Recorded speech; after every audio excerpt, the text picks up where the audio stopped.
Enfin, il faut faire attention. Dans cette affaire de Dieu, tu peux facilement te décaler de l'essentiel sans être au courant. Aujourd'hui, il y a beaucoup de raisons. Non, parce que je publie les livres. Mais avant là, tu n'étudiais pas. Il n'y avait pas de livres et de syllabus. Il y en avait peut-être 20 que tu disais à l'université. Mais tu étais toujours présent dans l'œuvre de Dieu. Vous pouvez comprendre qu'on est en train d'amputer l'église petit à petit de ses membres. Certains vont dans la franc-maçonnerie. Les autres fricotent avec les sectes.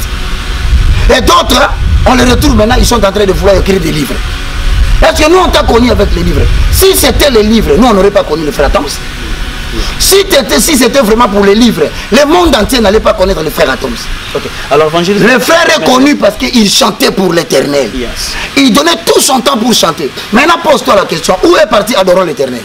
Oui, on est d'accord. Ils peuvent être nés avec ces ministères, mais ça se manifeste à un certain âge. Ça, ce n'est pas impossible.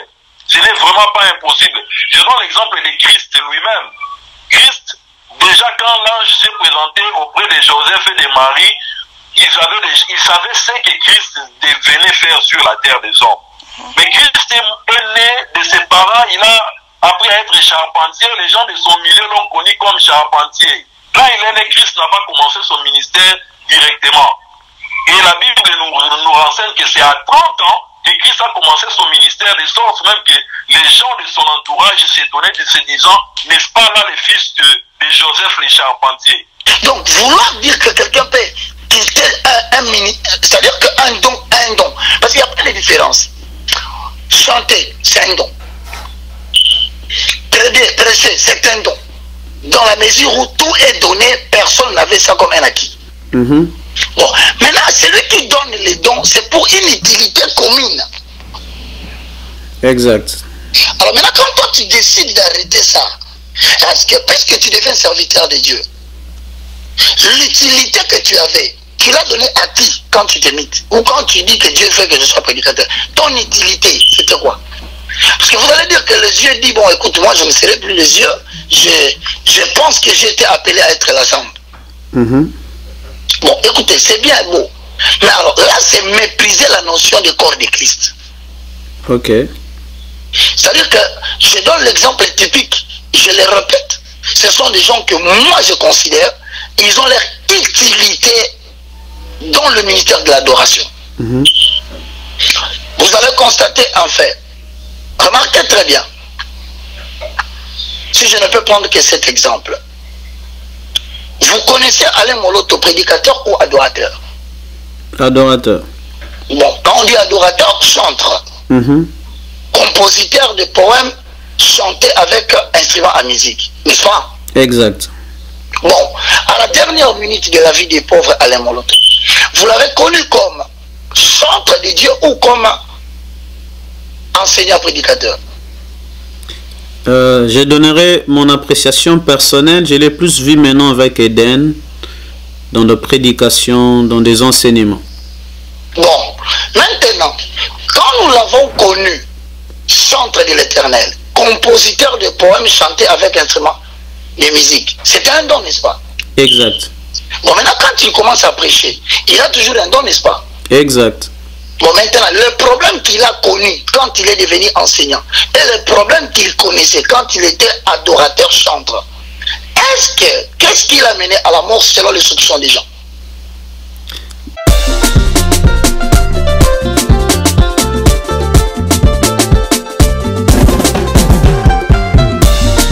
Salut à tous, nous sommes encore là dans BM Pro LLC.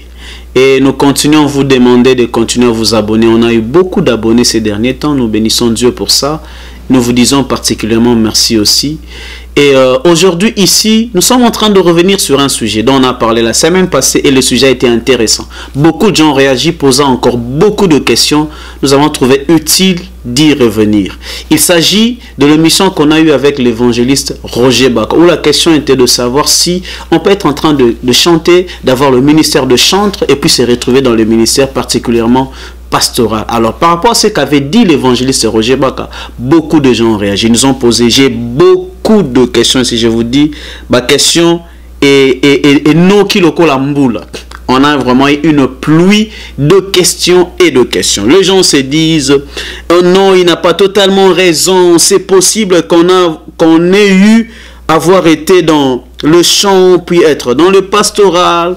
Les gens disent que s'il dit qu'il faut être rempli de l'esprit pour servir, oui, qu'est-ce qui lui prouve qu'eux n'ont pas été remplis de l'esprit? Ce n'est pas impossible, de manière exceptionnelle, Dieu peut appeler. Quand il parle de maman Nadège, ça ne veut pas dire qu'elle a appris la théologie pour devenir pasteur, mais puisqu'elle est femme du pasteur et qu'elle sert Dieu dans un département, ce n'est pas mal de connaître les Écritures. Alors, l'avoir fait n'est pas un problème. Et les gens parlent de beaucoup de choses. Que le cas du pasteur Atoms, par exemple, il a même déjà commencé à prêcher avant d'être connu comme chantre. Et on a dit des choses et des choses et des choses. Nous avons vraiment été touchés par ces personnes qui, de manière objective ou objective, essaie de réagir. Mais nous ne sommes pas très ravis avec des gens qui, au lieu de réagir, ne se contentent que d'injurier, ne se contentent que d'attaquer de manière impulsive. Je ne pense pas que cela est très important pour nous qui sommes chrétiens. Et une autre interpellation, je crois que des sujets pareils devaient nous amener à comprendre qu'il est important de pouvoir aussi lire les Écritures. Je pense que c'est notre responsabilité. Pour que quand les gens viennent à nous parler, pour que quand les gens viennent à nous prêcher, pour que quand les gens viennent nous dire des choses par rapport à la Bible, que nous-mêmes nous puissions aussi avoir le temps de lire la Bible. Je pense que ça doit être une interpellation. Face à des sujets pareils, vous vous rendrez compte qu'il y a de ces enfants de Dieu qui ne savent rien dire et qui ne se contentent que de réagir de manière sentimentale. On doit vraiment comprendre, que surtout en ces temps où il y a tellement de réflexions, il y a tellement de philosophie, il y a tellement d'enseignements, il y a tellement de révélations, je crois que c'est une interpellation. Enfants de Dieu, aimons les Écritures. Je ne serai pas en train de dire que moi je le fais, mais je comprends que ces temps, nous devons chercher à étudier la parole de Dieu pour qu'on ne soit pas emporté par tout vent des doctrines comme le dit la Bible. Alors, on va balancer des réactions de certains parmi ceux-là qui nous ont envoyé leur audio comme on l'avait demandé, et on le dit encore, si tu as une préoccupation, tu peux dans le commentaire nous donner ce que tu veux dire, donner ton point de vue. Tu peux avoir notre numéro, ça sera là affiché au bas de l'écran. Tu peux envoyer un audio par ce numéro.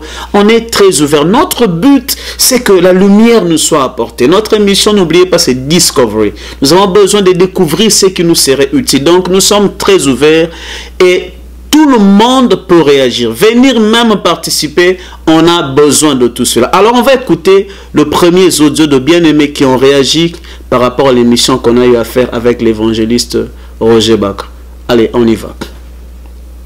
Oui, on est d'accord. Ils peuvent être nés avec ces ministères, mais ça se manifeste à un certain âge. Ça, ce n'est pas impossible. Ce n'est vraiment pas impossible. Je donne l'exemple de Christ lui-même. Christ, déjà quand l'ange s'est présenté auprès de Joseph et de Marie, ils savaient ce que Christ venait faire sur la terre des hommes. Mais Christ est né de ses parents, il a appris à être charpentier, les gens de son milieu l'ont connu comme charpentier. Là, il est né, Christ n'a pas commencé son ministère directement. Et la Bible nous renseigne que c'est à 30 ans que Christ a commencé son ministère, de sorte même que les gens de son entourage s'étonnaient de se disant, n'est-ce pas là le fils de Joseph le charpentier? Okay. C'est-à-dire quoi? Si je veux en venir à... Si vous parlez avec les frères, je pense que citer les noms des gens comme ça, ce n'est pas bien parce que ça risque de léser ces gens-là. Okay. Nous suivons les pasteurs Atoms depuis un certain temps, parce que quand ils posent à Rissi la question de savoir, est-ce que vous connaissez une prédication du pasteur Atoms, si lui ne les suit pas, nous le suivons. Okay.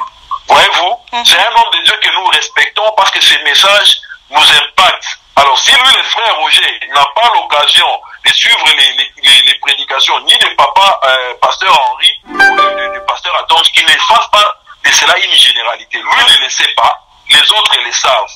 Ça, c'est des messages qu'il faut lui passer. Et en plus, ce serait bon, la retenue, c'est un des aspects de la sagesse dans la vie d'un homme. Il doit parler avec ces gens-là. Je pense que les gens comme Atoms et Henri, c'est des gens qui sont ouverts. Okay. Nous avons suivi les témoignages du pasteur Atoms avant qu'on les connaisse comme chantre. Il prêchait déjà dans les églises. Okay. Il prêchait. Il dit même que sa première prédication, il a faite lorsqu'il avait, je crois, l'âge de 16 ans, si je ne m'abuse. Okay. C'est quelqu'un qui avait déjà cet appel depuis sa tendre enfance. Il prêchait déjà. Je n'en sais pas beaucoup sur le pasteur Henri Papa, mais je parle du cas spécifique des Atoms.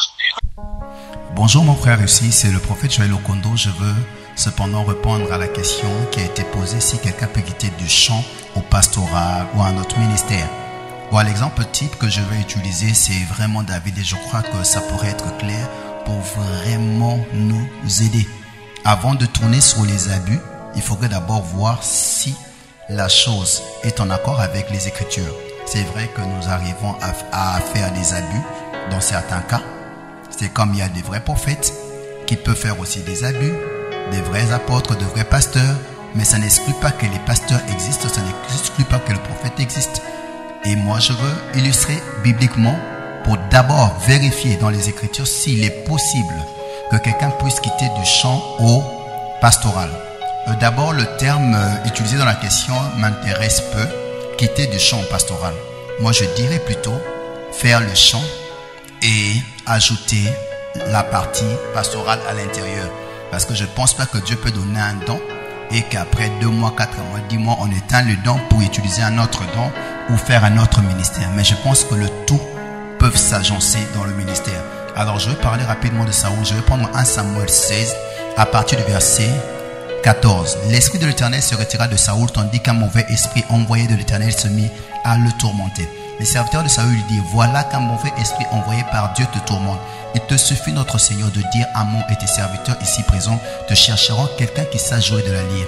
Quand le mauvais esprit de Dieu t'assaillera, le musicien jouera de son instrument et cela te soulagera. Saoul répondit, d'accord, cherche-moi donc un bon musicien. Cherche-moi donc un bon musicien, version Seigneur, et amenez-le-moi. L'un des serviteurs dit alors, j'ai justement remarqué un fils d'Isaïe de Bethléem qui sait jouer de la lyre, c'est aussi un brave guerrier, donc un guerrier. De plus, il s'exprime bien, il a belle apparence et l'Éternel est avec lui. La personne qui se décide de prendre quelqu'un ne va pas chercher n'importe qui, mais quelqu'un qui joue bien de son instrument. Et quand on présente David, on ne parle pas simplement de quelqu'un qui sait jouer de son instrument, on le présente aussi comme un guerrier. On dit il s'exprime bien.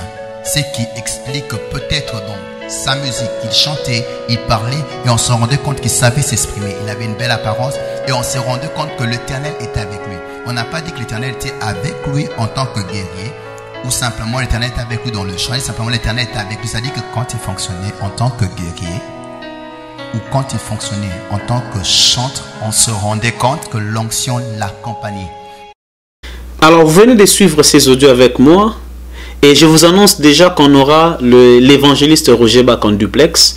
Il va réagir par rapport à ses préoccupations. Il sera là, on est déjà en contact avec lui. Dans quelques secondes, ici, je veux l'appeler pour qu'il donne aussi sa réaction par rapport à toutes ces questions que le bien-aimé ont eu à présenter par leurs audios. Alors vous avez suivi les audios. Certains disent, il parle de David, il ne peut pas dire qu'on ne peut pas chanter puis être pasteur. On a l'exemple de David qui a été chantre, qui aussi était berger d'Israël. Un homme de Dieu a parlé du pasteur Atoms qui a commencé à prêcher même avant d'être connu en tant que chantre. Il y a des gens qui disent que quand il dit ça, c'est qu'il n'a peut-être jamais écouté les prédications du pasteur Atoms, qui fait un travail très efficace, qu'il faut reconnaître. En tant que pasteur, il est aussi en train de défier des gens. Et les gens ont parlé par rapport à Maman Nadège. Il y a des commentaires même qu'on peut lire ici, quand on peut voir des commentaires ici sur YouTube. Des gens sont en train de dire beaucoup de choses. Certains sont en train d'encourager l'évangéliste Roger Baka. Plusieurs lui disent, l'amour ne juge pas, l'amour ne soupçonne pas. Qui es-tu pour juger? Je ne pense pas qu'il est en train de juger. Certains lui conseillent d'aller voir le bien-aimé en privé. Alors par rapport à tout ça, on va maintenant essayer d'atteindre lui-même l'évangéliste Roger Bach pour entendre ce qu'il a à dire. On lui pose la question de savoir est-ce qu'il avait écouté une prophétie de Dieu, Dieu lui demandant d'interpeller ses bien-aimés, et pourquoi il ne l'a pas fait en les appelant lui-même au lieu de le faire de manière publique. Est-ce que c'est vraiment impossible vu qu'on a l'exemple par exemple du roi David? Alors moi je ne serai pas par là à sa place. Allons directement en duplex avec l'évangéliste, c'est que je serai déjà là en train d'appeler. Vous restez connectés et je lance l'appel pour recevoir l'évangéliste Roger Bach. Vous avez son numéro, pouvez me le passer?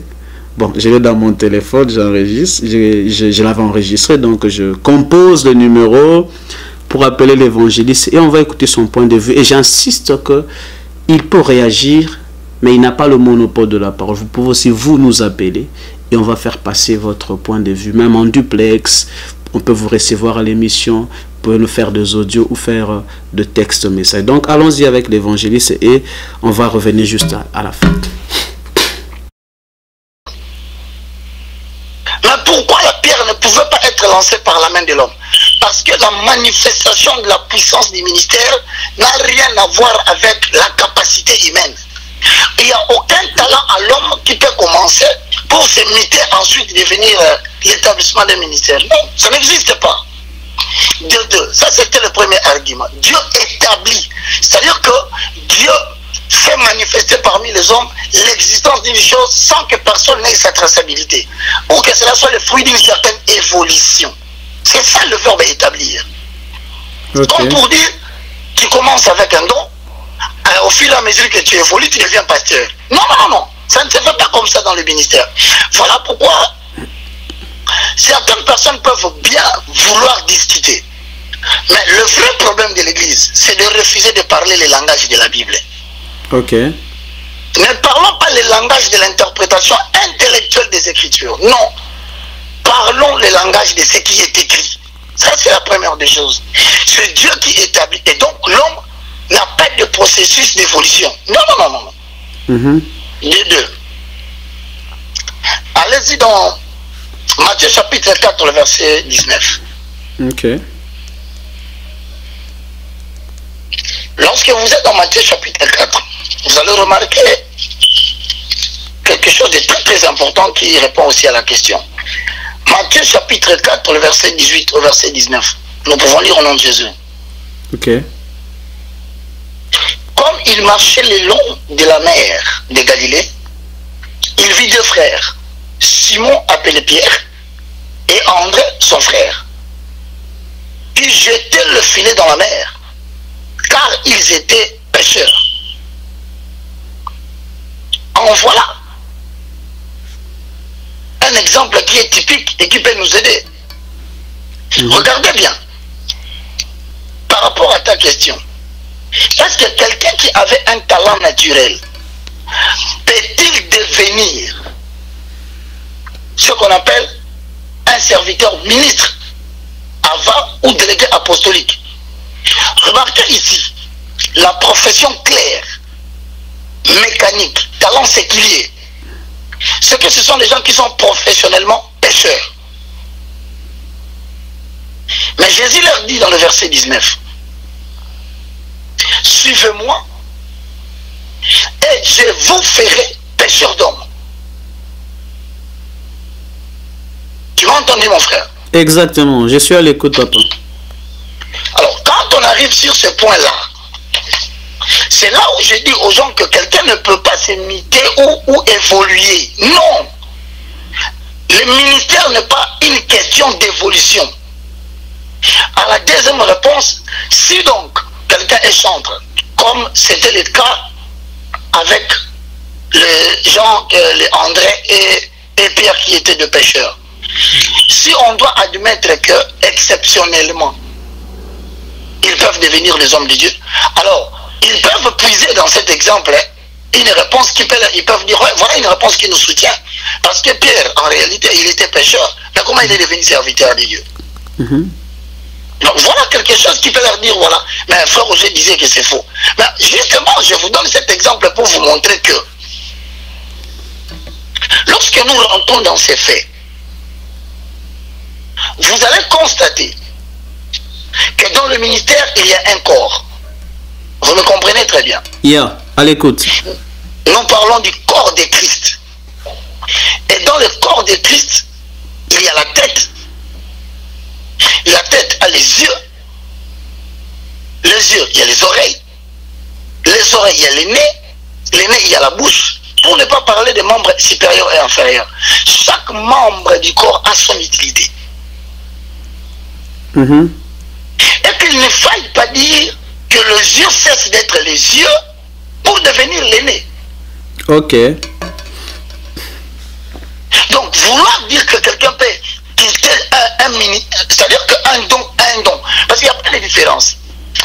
Chanter, c'est un don. Prêcher, c'est un don. Dans la mesure où tout est donné, personne n'avait ça comme un acquis. Bon, maintenant, celui qui donne les dons, c'est pour une utilité commune. Exact. Alors maintenant, quand toi tu décides d'arrêter ça, parce que tu deviens serviteur de Dieu, l'utilité que tu avais, tu l'as donné à qui quand tu t'imites? Ou quand tu dis que Dieu veut que je sois prédicateur? Ton utilité, c'était quoi? Parce que vous allez dire que les yeux dit, bon écoute, moi je ne serai plus les yeux, je pense que j'ai été appelé à être la jambe. Bon, écoutez, c'est bien beau. Mais alors là, c'est mépriser la notion du corps de Christ. Ok. C'est-à-dire que je donne l'exemple typique, je le répète, ce sont des gens que moi je considère, ils ont leur utilité dans le ministère de l'adoration. Vous allez constater en fait, remarquez très bien, si je ne peux prendre que cet exemple, vous connaissez Alain Moloto, prédicateur ou adorateur? Adorateur. Bon, quand on dit adorateur, chanteur. Compositeur de poèmes chantés avec instrument à musique, n'est-ce pas? Exact. Bon, à la dernière minute de la vie des pauvres Alain Moloto, vous l'avez connu comme chanteur de Dieu ou comme enseignant prédicateur? Je donnerai mon appréciation personnelle. Je l'ai plus vu maintenant avec Eden, dans des prédications, dans des enseignements. Bon, maintenant, quand nous l'avons connu, chanteur de l'Éternel, compositeur de poèmes chantés avec instrument de musique, c'était un don, n'est-ce pas? Exact. Bon, maintenant, quand il commence à prêcher, il a toujours un don, n'est-ce pas? Exact. Bon, maintenant, le problème qu'il a connu quand il est devenu enseignant et le problème qu'il connaissait quand il était adorateur chanteur, qu'est-ce qu'il a mené à la mort selon les soupçons des gens? Vous voyez, c'est ça la notion de Ecclésiaste chapitre 10, le verset 10 au verset 12. Il faut savoir que le don que Dieu te donne, particulièrement, il y a une zone de protection au-delà duquel tu t'exposes. Ça veut dire en d'autres termes, Dieu a des éléments caractéristiques. Le premier, la perfection. Le deuxième, c'est l'ordre. Ok. Quand Dieu te donne un don, il sait pourquoi il l'a fait. Mais maintenant, le vrai problème, les gens facilement quittent. Ils espèrent que quand il peut arrêter de chanter, il dit bon, exceptionnellement, Dieu a fait de moi un prédicateur. Mais le vrai problème, c'est que vous êtes en train de vous exposer, vous sortez de la zone de couverture de protection. Parce que, regardez bien dans les déserts, un exemple typique. Dieu dit à Élie, va dans les déserts. Là, vers la rivière de Kérit, j'enverrai le corbeau qui chaque matin viendra te déposer le pain. Et chaque soir, il viendra te déposer la viande fraîche. Il faut se poser maintenant la question. Le corbeau obéissait à qui? Le corbeau obéissait-il au message de Dieu ou il obéissait à la destination que Dieu lui donnait? Le corbeau n'obéissait pas seulement à Dieu. Le corbeau obéissait à la destination. Ça veut dire, certaines personnes dans la vie, vous le retrouvez dans des problèmes énormes, au point d'être empoisonné et ne pas être sauvé, malgré que la Bible dit dans Marc, chapitre 16, le verset 16 au verset 17, voici le miracle qui accompagneront tous ceux qui auront crié à mon nom. À mon nom, ils chasseront des démons. Ils imposeront le main sur le malade et le malade seront guéris. Ils prendront des breuvages mortels, mais cela ne leur fera point de mal. Ils marcheront sur des serpents, sur les aspics et sur toutes les puissances de l'ennemi et rien ne pourra les nuire. Mais alors, vous verrez maintenant lorsque vous avez personnellement, individuellement, vous sortez de la perfection de Dieu et de l'ordre de Dieu et surtout de l'utilité commune. Vous vous exposez aux problèmes pour lesquels vous n'aurez pas la protection divine. C'est là où nous enseignons aux gens que le peuple périt faute de connaissance. Okay. Bon, maintenant, troisième argumentaire, toujours selon Matthieu 4, 19. Ça, je le dis pour les gens qui vont servir Dieu demain. Ne vous minimisez pas parce que vous balayez l'église. Ne considérez pas que se tenir devant la chair est beaucoup plus important que jouer au synthé, par exemple. Ne croyez pas que celui qui a les dons et l'administration à l'église pour gérer le paiement des ouvriers est moins que celui qui prêche. Alors, en cela, vous risquez de dire que le bras devient plus important que tous les membres du corps. Or, cette notion n'existe pas dans le corps de Christ. C'est pourquoi non seulement que le système est établi en tant que tel, mais c'est parce que tout cela est le fruit de l'envie. C'est le fruit de l'envie. La Bible dit ne vous enviez pas les uns les autres. Je répète encore la notion, l'utilité commune, le perfectionnement de ça et l'édification du corps de Christ. Or, attends, lorsqu'on dit perfectionnement de ça, nous sommes dans Ephésiens chapitre 4, le verset 11. On peut y aller. À l'écoute, papa. Ouais. Lorsque nous sommes dans Ephésiens, au chapitre 4, le verset 11, voici ce que la Bible dit. Il faut bien comprendre 4, 11, 12. Je veux que tout le monde les regarde parce que là, la question est bien connue. Est-ce qu'un chantre peut-il du coup arrêter et dire que je suis appelé maintenant à prêcher? Bon, moi j'ai dit, puisque tu avais un don et que tu t'estimes que Dieu t'a demandé, soit de mélanger avec un autre don. Je dis bien, tu estimes. Parce que nous, on n'a aucune certification que Dieu t'a dit. Ce sont tes paroles que tu nous dis. On va, premier point.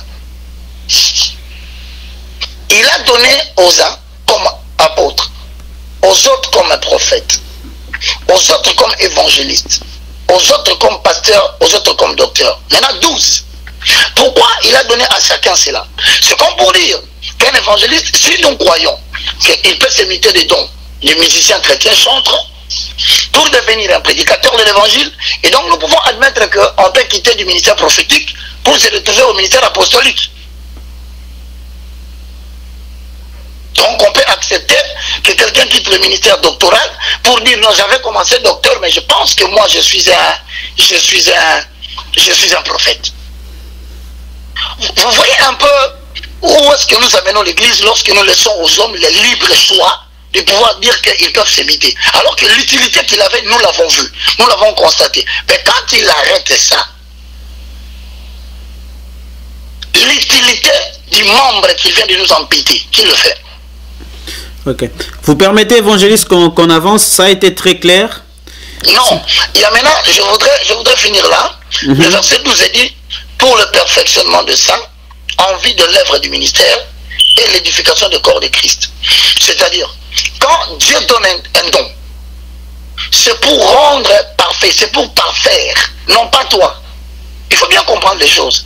Ce n'est pas pour te parfaire toi, mais c'est pour qu'à travers ton don ou du ministère, que tu puisses aider les autres à devenir parfaits, c'est-à-dire la découverte de ce qu'ils ont. Quand toi tu exerces ton don, c'est un moyen pour Dieu de permettre aux autres aussi de comprendre les dons qu'ils ont.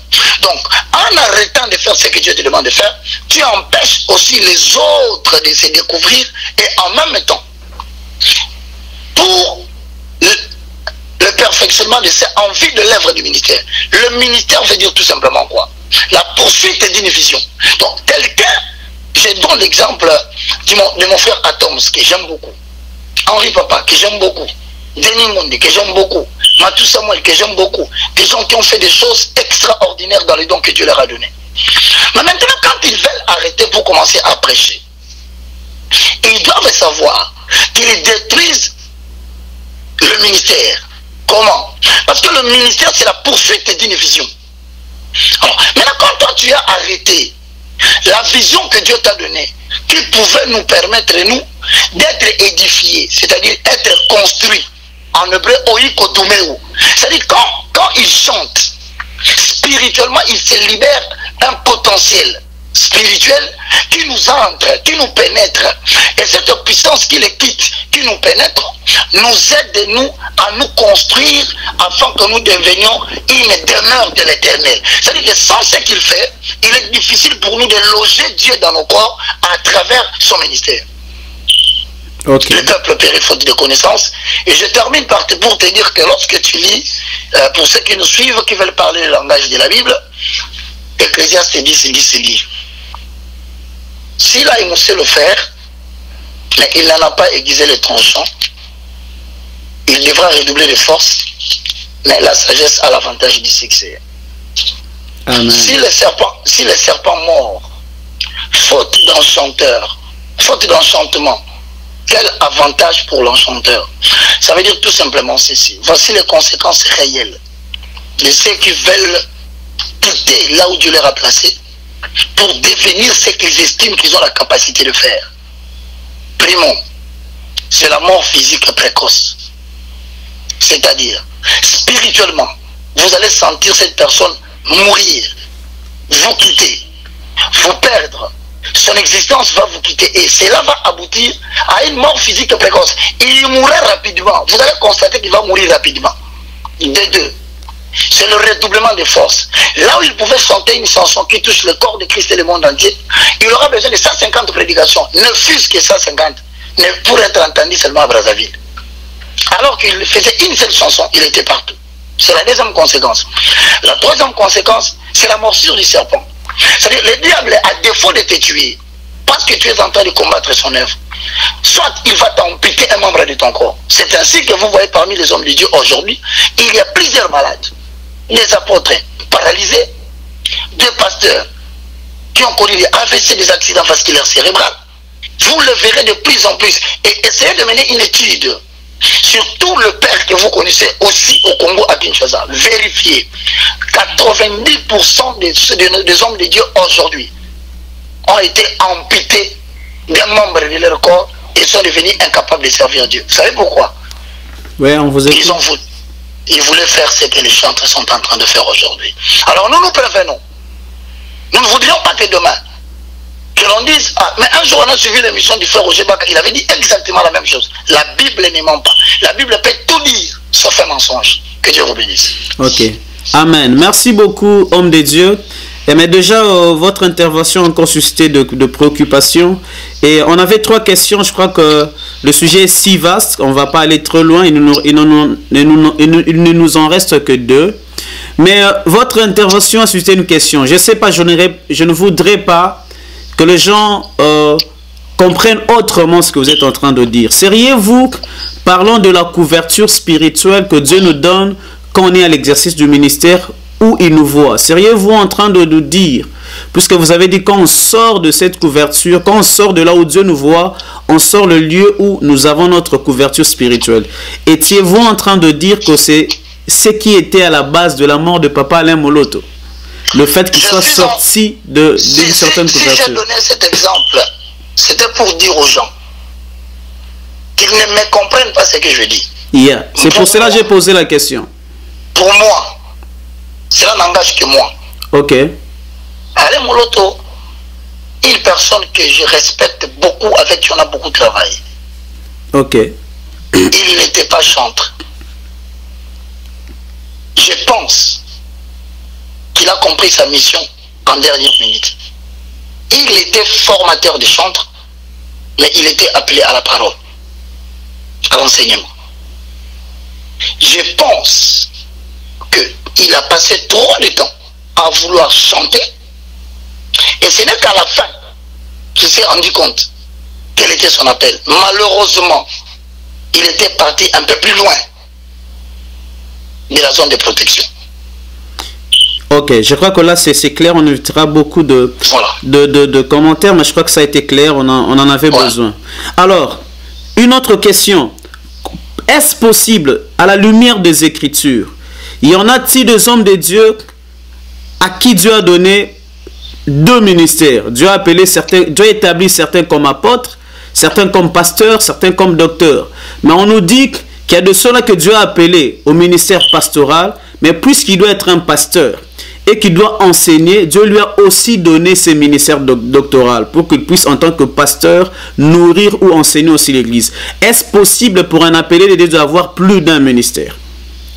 C'est une très belle question. Je voudrais que les gens aujourd'hui qui me suivent comprennent une chose. L'Éternel peut donner à quelqu'un plusieurs talents et plusieurs dons. Vous me comprenez? Exact. Mais il ne va pas se morfondre à suivre 5, 4, 6 livres à la fois. Non. Tu peux avoir plusieurs dons, mais il y a toujours ce qu'on appelle un don prédominant. C'est à cela que tu vas t'atteler.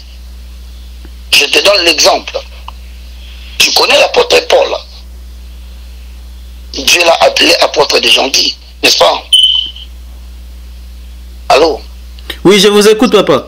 L'apôtre Paul, nous prenons l'exemple de l'apôtre des gentils, l'apôtre des incirconcis. Yes. Voici les qualités qu'avait notre apôtre.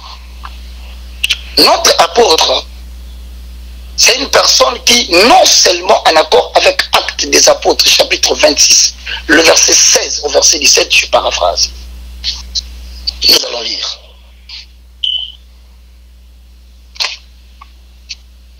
Dans Actes chapitre 26, le verset 16, la Bible dit exactement ceci. Ok. Mais lève-toi et tiens-toi sur tes pieds, car je te suis à Paris pour t'établir ministre et témoin des choses que tu as vues et de celles pour lesquelles je t'apparaîtrai. Je t'ai choisi du milieu de ce peuple païen vers qui je t'envoie, afin que tu leur ouvres les yeux, pour qu'ils passent des ténèbres à la lumière, de la puissance de Satan à la puissance de Dieu. Mon frère, Dieu est en train d'appeler Paul au ministère évangélique, prioritairement. Je dis bien prioritairement. Les paroles définies par Dieu sont claires. Prioritairement. Je t'ai choisi du milieu des païens vers qui je te renvoie.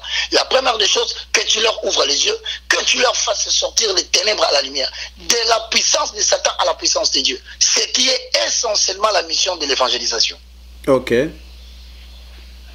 Donc, mais il faut savoir que lorsqu'un évangéliste présente Jésus-Christ, il peut présenter Jésus-Christ sous plusieurs formes ministérielles. Donc quand il parle, vous risquez de sentir que c'est un apôtre qui parle. Lorsqu'il parle, vous risquez de réaliser que c'est un évangéliste, mais il prophétise. Vous risquez de réaliser qu'en même temps, il pénètre la vérité fondamentale des Écritures et les étale avec une explication simple du ministère doctoral. Et par conséquent, les personnes qui croient en son message, il y a de ceux-là qui commencent à les suivre comme Timothée, et donc il devient leur pasteur. Ok. Mais est-ce qu'à ce moment-là, vous dites que Dieu l'a appelé à 5 ministères? Non. Le premier, ça s'appelle le ministère de prédominance. Et c'est à cela qu'il doit s'atteler. Et maintenant, le reste, ça devient des commissions. C'est-à-dire, Dieu peut l'utiliser à un temps, mais pas de manière permanente dans les autres cas. Le cas qui est permanent, c'est le ministre de l'évangile, ministre de l'évangélisation. C'est ça la prédominance. Vous verrez que Paul avait aussi un talent naturel. Tu savais qu'il construisait des tentes. Exact. Mais Paul n'a pas passé beaucoup de temps. On n'a pas parlé de Paul en prédominance comme quelqu'un qui, aujourd'hui, serait en train de construire des tentes et pour lesquelles on dira, ah mais on n'a pas parlé de Paul, mais il construisait des tentes. Mais pourquoi on n'a pas? Mais c'est un don. À la question de savoir si les gens peuvent avoir 2 tons, 3, 4 dons, c'est un don. Oui, c'est possible. Mais attention, Paul dit, je cours de manière à remporter la course. C'est-à-dire qu'il y a des gens qui risquent de courir. Voilà pourquoi la Bible dit, à la fin, ils me diront, Seigneur, nous avons fait des miracles en ton nom. Mais faire des miracles, c'est un ministère qui est dans le ministère mineur, en accord avec 1 Corinthiens, chapitre 12, le verset 29 au verset 30. Mais pourquoi Jésus refuse maintenant? Il dit, ils me diront que nous avons fait des miracles. Il y a le ministère de miracles. Il y a le ministère de guérison. Ça existe dans la Bible. Mais pourquoi Christ va jusqu'à dire Ils me diront que nous avons chassé des démons en ton nom. Mais c'est un ministère, le ministère de chasser des démons. Bon, maintenant, pourquoi Christ refuse? Il dit, je vous dirai, loin de moi, je ne vous ai jamais connu. Donc tu peux avoir, on n'exerce pas le ministère. Voilà un point où tu me pousses à évoquer un dossier très très important. Et c'est quoi ce dossier-là? On vous écoute. C'est justement que ici, nous avons des gens qui acceptent de faire des choses par motif d'intérêt personnel ou à cause des pseudo-visions. Tu sais ce qu'on appelle pseudo-vision? Ce qui est pseudo, c'est ce qui est fausse. Mais c'est à vous de nous dire mieux ce que c'est. Ouais, mais tu l'as bien dit. Pseudo, ça veut dire quelque chose qui ressemble à quelque chose, mais qui ne l'est pas. Tu vois? Donc, il y a des gens qui peuvent aussi se dire aujourd'hui, par pseudo-vision, il dit, bon, je vais faire je vais faire ça, je peux le faire. Oui, ça arrive à beaucoup de gens. C'est-à-dire, il y a des gens qui semblent avoir une vision. Mais ce n'est pas ça un don. Et il a une vision d'une chose, il veut bien l'exercer. Il lui donne toute son énergie, son argent et son temps. Mais malheureusement, il n'était pas appelé à ça. Et comme il n'était pas appelé à ça, Christ dit, je leur dirai ouvertement, loin de moi, je ne vous ai jamais connu. Donc, connaître quelque chose de Dieu pour le faire ne signifie pas que Dieu vous connaît dans la chose. En parlant de la chose grave, vous faisiez mention de quoi précisément? Tu es en train d'apprendre la musique. Exact. Bon, est-ce que pour autant, maintenant, tu vas arrêter les dons prédominants parce que tu te sens capable ou prédisposé à apprendre la musique? Je n'arrêterai pas ce qui est prédominant forcément. Voilà. Alors nous demandons aux gens, c'est d'ailleurs ça la base même du cours et de l'université que nous voulons donner. Yes. On fera passer le message même vers la fin, le communiqué, voilà. la publicité passe déjà. C'est ça l'objectif même. Notre chapitre premier, notre premier socle, notre premier fondement commence par la découverte de ce que l'on est par rapport à Dieu. Exact. Ensuite, la découverte de ce que l'on a. Donc, le deuxième socle qui vient, tout le monde, vous savez la question la plus importante de la terre, il faut se dire, qu'est-ce que je suis venu faire sur la terre? Yes. Quelle est la mission que Dieu m'a assignée? Quel est le but pour lequel Dieu m'a introduit dans les temps? Et à cette question, lorsque vous commencez à trouver des réponses, voici les dangers de ne faire quelque chose que Dieu ne t'a pas appelé. Et je dis ça à tout le monde. Vous verrez que si vous vous éloignez du don prédominant, alors vous allez mener une vie de lutte.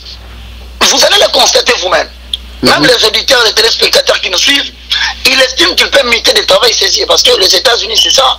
Aujourd'hui, tu es en futur là-bas, tu es en train de suivre des mamans qui sont dans des orphelinats. Demain, ce sont des vieillards. Le lendemain, tu dis, je vais te faire la garde des enfants. Oui, c'est bien beau parce que tu te sens capable de le faire. Mais tu vas mener une vie de lutte. N'as-tu jamais vu quelqu'un qui travaille, qui amasse des fortunes, mais à la fin, il ne sait jamais où est parti cet argent-là? Il ne fait rien dans la vie. Demande-lui, il gagne 100 000 $ par an. Mais demande-lui, il reste avec combien au mois de janvier? Les 5. Voici les dangers de quelqu'un qui veut s'improviser dans quelque chose qui n'est pas le sien. Ok, merci beaucoup Papa Roger. Alors, une autre question. Tu me permets de finir. Je sais que vous avez toujours la matière. Une minute. Non seulement que quelqu'un qui s'improvise dans une chose que Dieu ne lui a pas demandé, court le risque de mener une vie de lutte, mais il va vivre dans la médiocrité jusqu'à la fin de sa vie. Il sera caractérisé par une vie de honte et de confusion. Il ne pourra jamais dans sa vie découvrir le sentier de la vie en accord avec Psaume 119, le verset 105. Et tant qu'il va persévérer dans la pseudo-vision, il ne pourra jamais fixer ses buts. Il ne sera jamais motivé même s'il a des plans d'action qu'il veut atteindre. Non seulement ça, il ne peut pas produire dans sa vie la stabilité. Et je finis par dire, s'il ne fait pas attention, il ne sera pas dans la sécurité. Et pire encore, il risque de connaître la mort physique précoce. Mais je voudrais quand même te dire les raisons pour lesquelles certaines personnes se décident aujourd'hui de quitter tout bonnement là où il était, ou parce que ça ne paye pas. Parce que le vrai problème aussi, c'est ça. Les gens quittent certains domaines, ils disent, oui, j'ai les talents, j'ai les dons, mais ça ne paye pas. Non, c'est lui qui a une vision. C'est lui qui a été établi par Dieu. Et cela paye. ou que cela ne paye pas. Il a la passion de le faire. C'est parce qu'il libère un potentiel qui est à l'intérieur de lui. Ce n'est pas le paiement qui justifie l'authenticité d'un don. Tu peux faire un don, tu peux exercer un don parmi les hommes, mais malheureusement, tu n'as pas gagné la vie. Mais effectivement, tu as libéré le potentiel qui était en toi. Mais voici les éléments que les gens doivent faire attention quand ils suivent cette émission. Premier, l'ambition. C'est le désir de devenir ce qu'on n'est pas et qu'on ne sera jamais. Vous savez, l'ambition est créée par nos propres passions, nos propres désirs. Mais tandis que l'établissement des ministères vient de Dieu. Et lorsque quelqu'un a des ambitions, il vise son intérêt. Et vous verrez qu'avant de commencer, il a calculé l'intérêt personnel. C'est pourquoi il faut chercher à découvrir ta mission et non à concevoir ce que tu dois faire. 2. En accord, le premier, c'est en accord avec 1 Samuel chapitre 15, 1. Les gens vont le lire. Le deuxième, ce sont des songes nocturnes. Beaucoup de gens se sont réveillés comme ça. Ils disent, bon, moi j'ai rêvé. Un songe n'est pas un établissement du ministère. Mais ça peut être un moyen que Dieu a utilisé pour vous faire connaître votre raison d'être. Il a utilisé cela pour vous faire connaître votre raison d'être, mais ce n'est pas ça votre raison d'être. 3. La passion. Elle est définie comme une vive inclination vers un objectif que l'on poursuit. Objectif avec lequel on s'attache avec toutes ses forces et on est prêt à mourir pour la chose. Elle est bonne, certes, mais il faut la voir après avoir compris sa raison d'être. 4. L'imagination. Elle est très forte, elle est puissante, mon frère. Mais attention, c'est l'ombre, ce n'est pas la réalité. C'est pourquoi il est important que tout le monde sache, dont le leadership spirituel, l'ordre et la perfection caractérisent Dieu. Donc, on ne conçoit pas des projets, mais on perçoit des projets, et cela nécessite que tu te donnes de la taille spirituelle en demeurant dans l'intimité de la vie de prière. Alors, tout celui qui pense qu'il a une idée, une imagination, qui n'est pas le résultat d'une longue vie de prière, qu'il sache qu'il est en train de suivre une mauvaise voie. 4. La comparaison. Parce que tel est devenu pasteur, il a une église, moi aussi je peux devenir pasteur. Je peux devenir pasteur. Attention, elle provient d'un esprit de compétition. C'est pourquoi la Bible dit, ne vous enviez pas et ne vous comparez pas les uns les autres. Quand tu entres déjà dans un esprit de compétition, cela va t'amener à la stagnation. C'est comme ça que je t'avais dit, tu verras que quand il chantait, la chanson faisait le tour du monde sans que sa personne physique vienne. Mais maintenant qu'il est entré dans autre chose, il stagne, il reste sur place. Et là, attention, tu cours le risque de mourir dans l'anonymat. 6. C'est l'association pour dire que Dieu n'appelle pas l'homme et la femme. Quand Dieu appelle l'homme, la femme devient l'animateur de la vision. Quand Dieu appelle la femme, l'homme devient l'animateur de la vision. Et donc il n'y a jamais de couple pastoral. Ça n'existe pas. L'un doit être au service de l'autre. L'un doit accepter de disparaître pour devenir l'animateur de l'autre. Pas forcément apporter le même titre que celui que Dieu a appelé. 5, je finis, c'est le talent naturel ou, autrement dit, l'instinct naturel. Donc voilà un peu de choses que nous donnons de cours comme ça. Mais maintenant, nous demandons à tout le monde qui suit, si vous voulez bien savoir comment acquérir une raison d'être et quelle est la voie que vous pouvez suivre pour ne pas passer votre temps inutilement sur la terre, vous n'avez qu'à venir suivre le cours qu'on va lancer à Dallas. Merci. Ok, merci beaucoup, homme de Dieu. Nous sommes déjà à notre dernière question. Je vais jumeler les deux et je vous rappelle que le communiqué par rapport au programme sera aussi annoncé. Alors, on a donné l'exemple du roi David. Le roi David a été connu d'abord comme chantre parce que la Bible parle, les serviteurs du roi Saül l'ont cherché parce qu'il chantait bien. Mais finalement, celui qui a été connu comme chantre s'est retrouvé plus tard le berger d'Israël. Donc, un musicien, c'est l'exemple d'un musicien, selon bien sûr le bien-aimé, c'est l'exemple d'un musicien qui s'est aussi retrouvé comme roi d'Israël, donc comme berger d'Israël, mais qui n'a pas non plus arrêté de servir Dieu dans la musique, puisqu'il y a de psaumes que David a écrits, même après avoir été comme roi d'Israël. Donc, il a été roi, il a été aussi chantre. Donc, il a été, je dirais, berger d'Israël, il a aussi été chantre. Donc, on peut avoir un berger, donc un pasteur qui est aussi chantre. Donc, voilà, Voilà pourquoi la Bible dit dans Matthieu chapitre 22, le verset 29, vous êtes dans l'erreur parce que vous ne comprenez pas les Écritures. Où est l'erreur? L'erreur se situe à ce point. Quel est vous connaissez, nous avons un cours que nous donnons, ça s'intitule Délai préparatoire dans le leadership spirituel. Ok. Dans le cours de délai préparatoire au leadership spirituel, c'est le deuxième chapitre d'ailleurs du deuxième socle. Et cela s'intéresse particulièrement aux gens qui sont destinés à diriger, comme on parle de David là, être des bergers. Vous savez, je vais te dire en réponse à cela des choses. Le premier, c'est que tu sais qu'un prince, il a toutes les chances de devenir un roi. Mais il ne faut pas confondre vitesse et précipitation. David n'a pas fait la précipitation. Je reprends en disant ceci. Je prends les mots du frère. Quel était le vrai travail du délai préparatoire de David pour devenir roi? Parce qu'il dit que David est devenu berger des nations. Bon, mais si on rentre dans le délai préparatoire, David a eu son délai préparatoire où? C'est ça ce qu'on appelle en français des mimes prophétiques. Un délai préparatoire, ça veut dire tout simplement, il y a trois principes. Pour exercer le ministère de berger, il y a trois principes. Et ce n'est pas dans la chanson qu'on a formé David.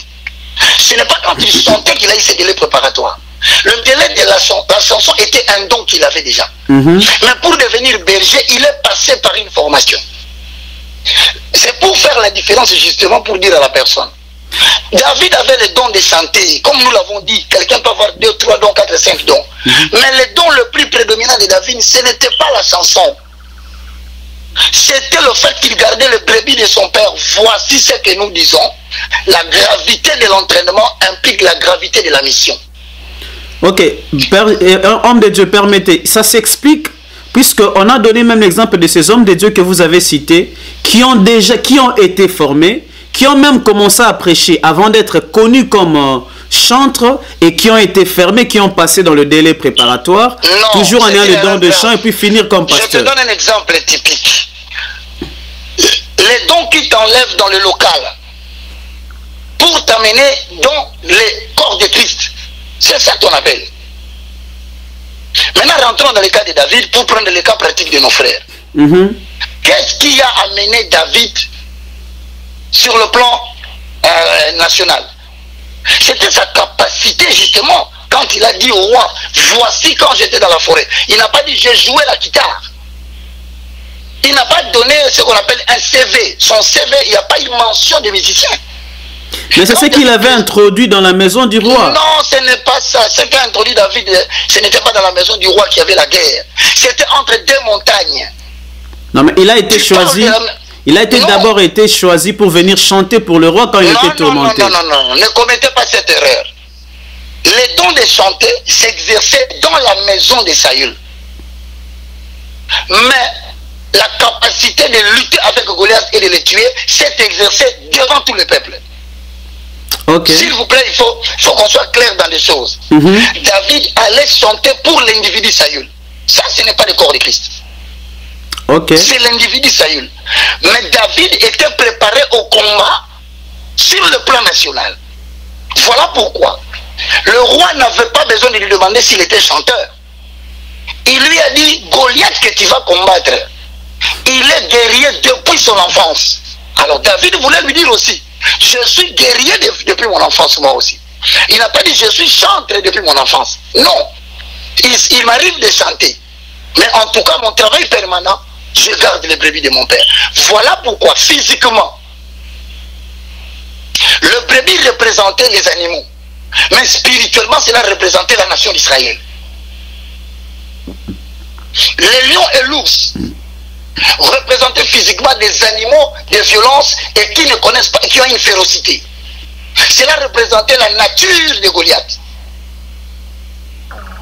Mais David, quand il allait enlever la brebis dans la tête du lion, cela représentait la victoire qu'il va donner aux enfants d'Israël quand il sera dans les champs de bataille.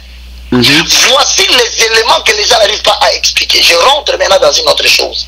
C'est pour te dire que Dieu n'a pas préparé David à être chanteur. Dieu a préparé dans le délai préparatoire David en pratique à devenir berger. Mais il était déjà berger. David n'est pas devenu berger d'Israël. Il était déjà berger des brebis de son père.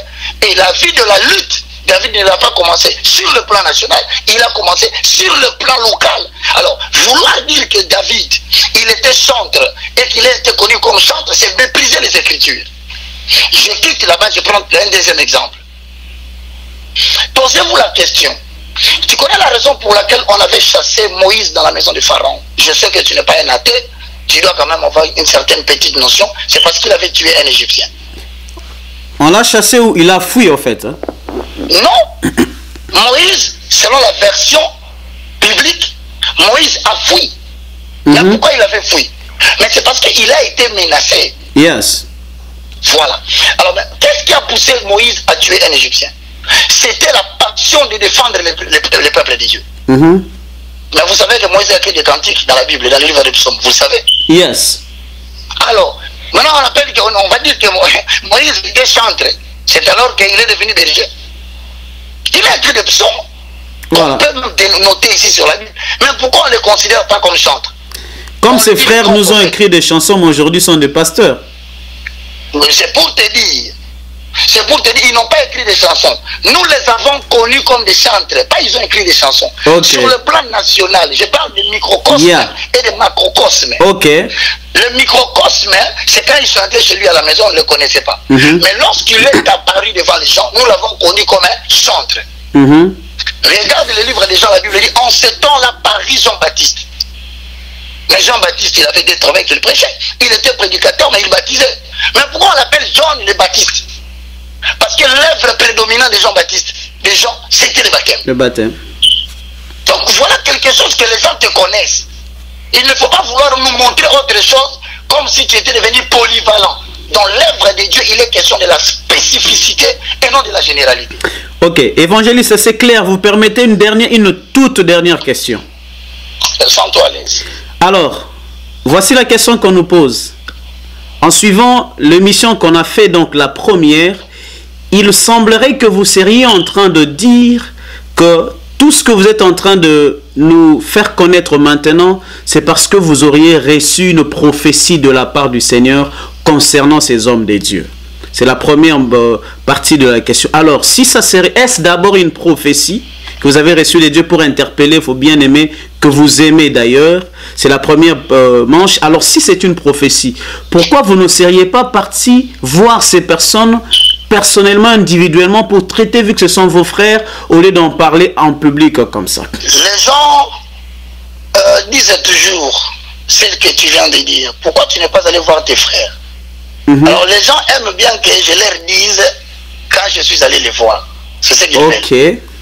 Mais alors si j'avais fait ça, faut-il que je passe à la télé pour dire que je le fais? Voilà. Donc vous l'auriez fait, ils n'ont pas bien reçu? Je le répète, je suis en train de parler devant tout le monde. Moi, j'ai parlé avec Henri Papa. Moi, que tu vois.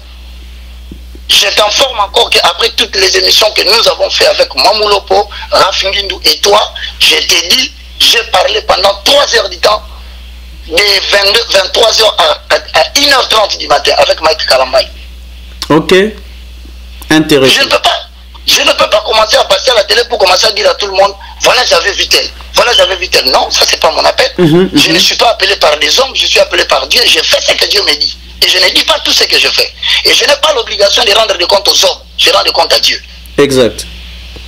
Donc, à cette question, je te réponds. Et d'ailleurs, je te l'ai dit. Je t'ai dit que je parlais avec mon frère Mike Kalambay. Mais qui le sait? Qui le sait? Parce que tu as posé la question, je t'ai dit. En parlant de Henri Papa, je t'ai dit que je l'ai appelé, je parle avec lui. Attends ce que tu dis là. Nous avons été avec lui à Digital, à Kinshasa, à Lipène. Mais le vrai problème, c'est quoi? Moi, je le regrette. Et je le dis avec beaucoup de circonscription et de modération. C'est que certains de nos frères, je ne les comprends pas.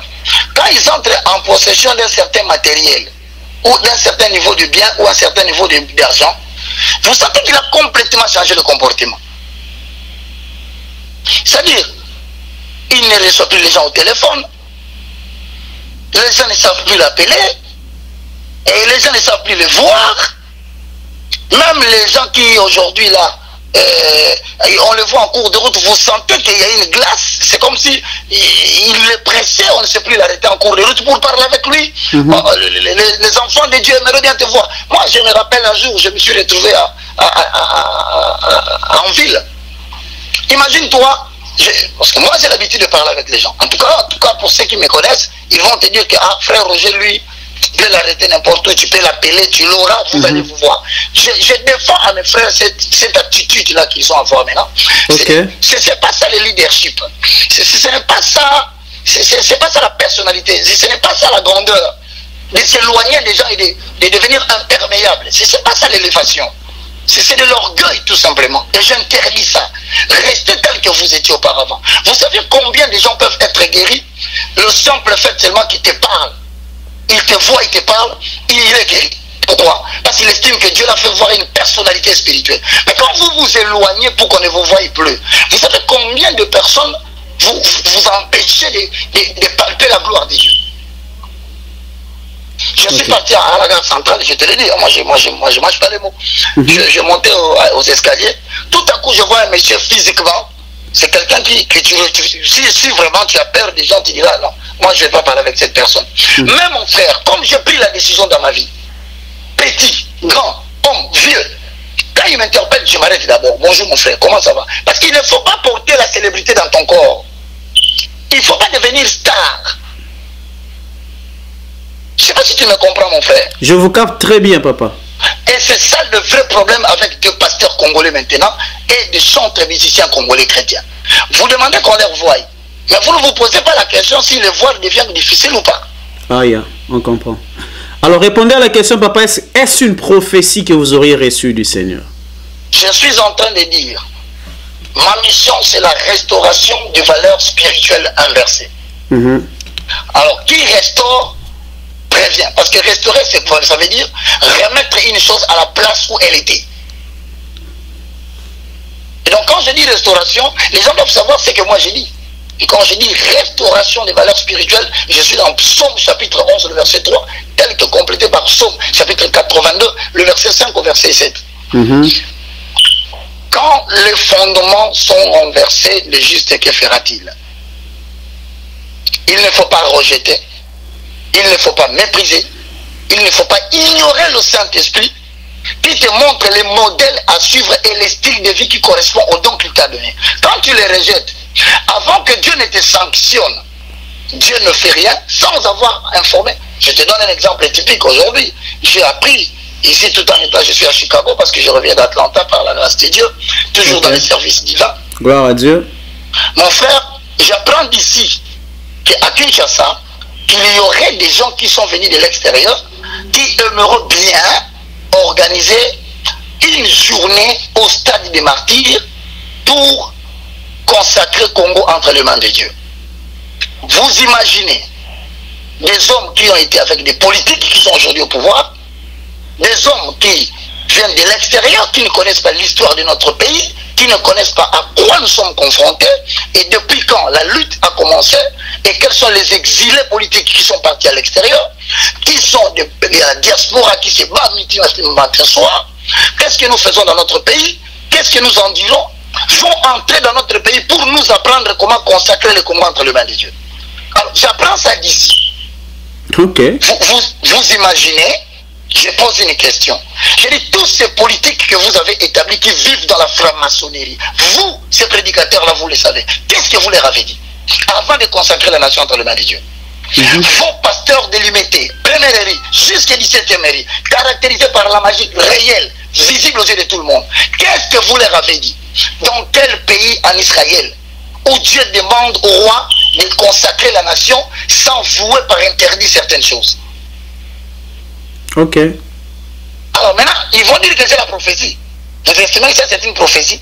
Ça n'a rien de prophétique. Je me suis inspiré des livres des prophètes et des apôtres pour dire aux gens, au temps où nous sommes, si nous devrions faire quelque chose, voilà les modèles. Je n'ai aucune prophétie individuelle de quelqu'un, mais je présente les modèles de la doctrine. Merci la beaucoup. vitrine, le miroir. Et je suis le moindre de tous, le plus petit de tous les hommes de Dieu, commis pour la restauration des valeurs spirituelles inversées. Le galérien. Le galérien, j'aime bien quand tu dis galérien. Hein? Ça sonne le mot galère. Donc c'est-à-dire je n'ai rien, je n'ai pas d'argent. Tout ce que j'ai, on me le donne, c'est par pitié, c'est parce qu'ils ont compris, cet homme mérite qu'on le soutienne et qu'on l'aide. Alors je continue à dire, à conclure pour te dire que j'ai un travail difficile. Quand Dieu a envoyé Jérémie, il a dit à Jérémie, je t'envoie. Mais sache que le peuple devant qui je t'envoie, c'est un peuple rebelle. Les gens se sont tellement rebellés, il y a eu des imposteurs qui ont rébellé les enfants de Dieu. Pas plus tard qu'avant-hier, je parle avec une maman qui a commencé par me dire, elle est en France, à Paris, je la salue si elle me suit. Elle me dit, le frère Roger, toi, comment tu peux porter, tu sais l'émission que j'ai fait avec toi. Il dit, pourquoi tu as porté la chemise de Calvin Klein? J'ai dit, maman, où est-ce que moi je vous avais enseigné de ne pas porter des griffes? Il dit, oui, mais les griffes là sont des francs-maçons. Alors voilà pourquoi je te dis, tu vas tomber dans l'enseignement du combat spirituel. Maintenant, moi je vais te dire que la maison que tu habites, c'est pour un franc-maçon. Tu vas quitter ou tu ne vas pas quitter. Maintenant, si je te dis que les bijoux que tu portes là, c'est pour un occultiste, tu vas me donner ou tu ne vas pas me donner. Voilà comment vous êtes escroqué. Et je restaure en lui disant, tout est sanctifié par la parole et la prière. Nous ne vous interdisons pas d'acheter des choses. Mais nous vous disons, le monde entier est sous l'emprise du malin. Veillez avec une entière persévérance, quoi que vous fassiez en parole, en pensée ou en acte.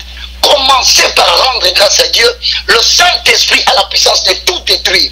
Mais que cela ne soit pas votre passion. Mais vous voyez un peu comment le peuple est éloigné. Donc je dis un grand merci à tous les amis qui nous ont posé des questions. Si à un point vous ne nous avez pas bien compris, c'est inutile de vouloir interpréter ailleurs ce qu'on a dit. Yes. Revenez chez Russie, posez la question, je serai toujours disposé, le moindre de tous, le plus petit de tous les hommes de Dieu, vous êtes les gens que Dieu m'a demandé de servir pour vous. Que Dieu vous bénisse. Alors je disais, on a l'université de la foi chrétienne qui va débuter à Dallas, si pas le 20 mai, qu'est-ce que je raconte? Si pas le 20 juillet, donc ça commencera le 28 septembre.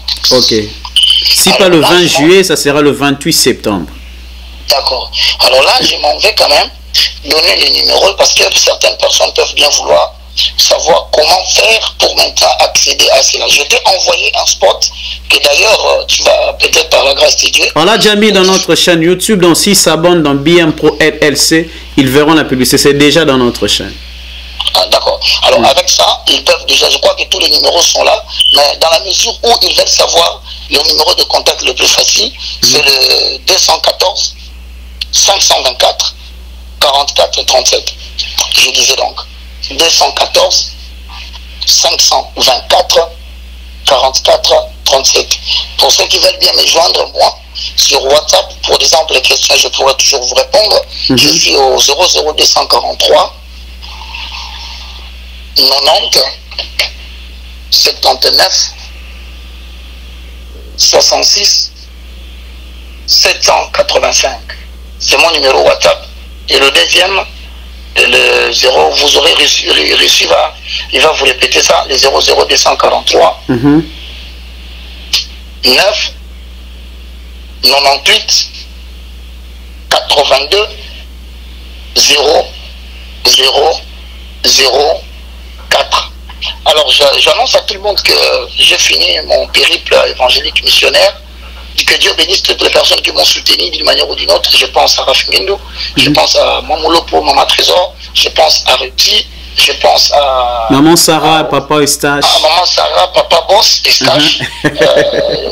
Je pense à Flavienne en Virginie. Yes, que Dieu le bénisse. Je pense à Pasteur Rabi ici à Dallas, je pense au Pasteur Youlou à Champagne, je pense au Pasteur Miller à Kentucky. Donc il y a tellement de gens, je vous dis merci. Mais je voudrais dire aux gens que je ne suis pas parti pour ne pas revenir parce que je prépare la tournée européenne et canadienne. Mais néanmoins, je rentre bientôt et le programme vous sera communiqué par Russie parce que nous aurons des émissions spécifiques. Préparez-vous et lorsque vous les entendez annoncer que je viens, commencez déjà à poser vos questions et surtout, si vous avez bien sûr besoin que je vienne organiser une conférence dans une famille, dans une église, alors les conditions sont là, réunies pour vous, afin qu'on ait un planning.